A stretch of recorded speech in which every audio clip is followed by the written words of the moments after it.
Halo semuanya, pada topik kali ini kita akan membahas mengenai kesehatan gigi dan mulut. Di sini ada yang pernah ngerasain gigi berlubang nggak ya? Jadi gigi berlubang tuh apa sih? Gigi berlubang atau yang dinamakan karies itu merupakan sebuah penyakit dalam rongga mulut yang diakibatkan oleh aktivitas perusakan bakteri terhadap jaringan keras gigi, yaitu email, dentin, dan juga sementum.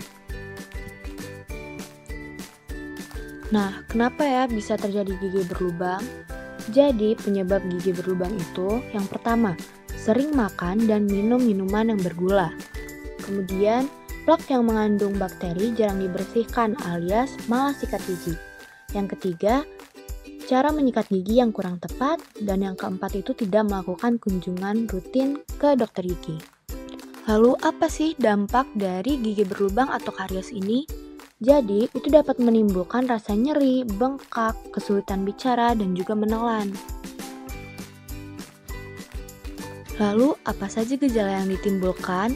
Yang pertama, itu ada nyeri gigi. Yang kedua, itu ada sensitivitas gigi terhadap makanan manis atau asam.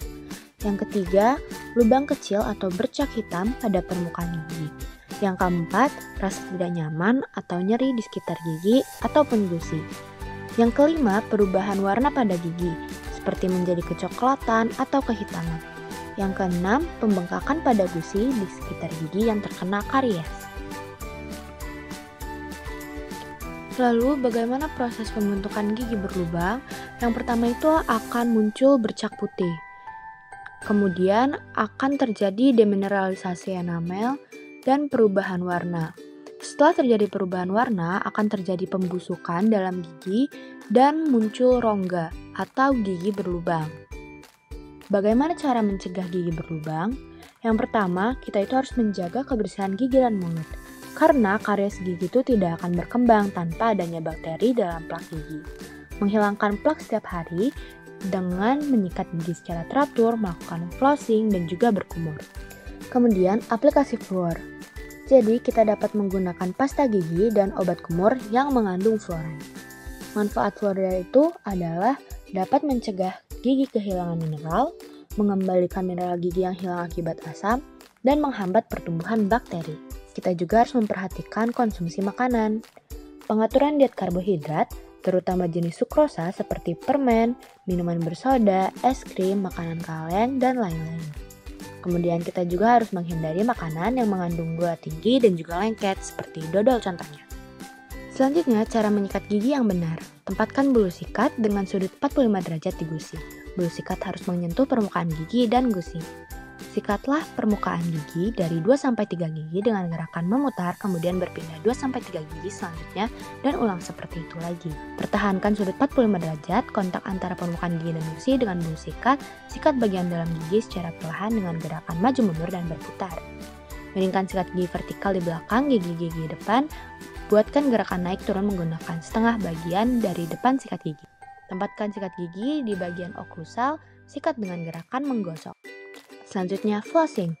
Gulung benang di sekitar jari tengah dan pegang erat dengan ibu jari dan jari telunjuk. Arahkan benang ke antara gigi, gerakan dengan lembut, dan jangan sampai melukai gusi. Lakukan gerakan naik turun dengan lembut di satu gigi. Gerakan juga sedikit di bawah leher gigi yang tertutup gusi. Lakukan ke setiap gigi. Dan kumur-kumur untuk menghilangkan sisa plak. Selanjutnya, obat kumur. Obat kumur adalah cairan yang digunakan untuk berkumur-kumur dalam mulut untuk membersihkan, menyegarkan, dan melindungi gigi dan gusi. Apa manfaat obat kumur? Yang pertama, itu untuk pengurangan plak gigi. Yang kedua, itu untuk mencegah pembentukan karang gigi dan dapat menyegarkan nafas. Dan yang terakhir, yaitu untuk perlindungan gusi dari infeksi dan peradangan. Berikutnya cara penggunaan obat kumur. Tuangkan jumlah yang tepat ke dalam penutup botol, bilas mulut selama 30 detik sampai 1 menit. Dan jangan ditelan.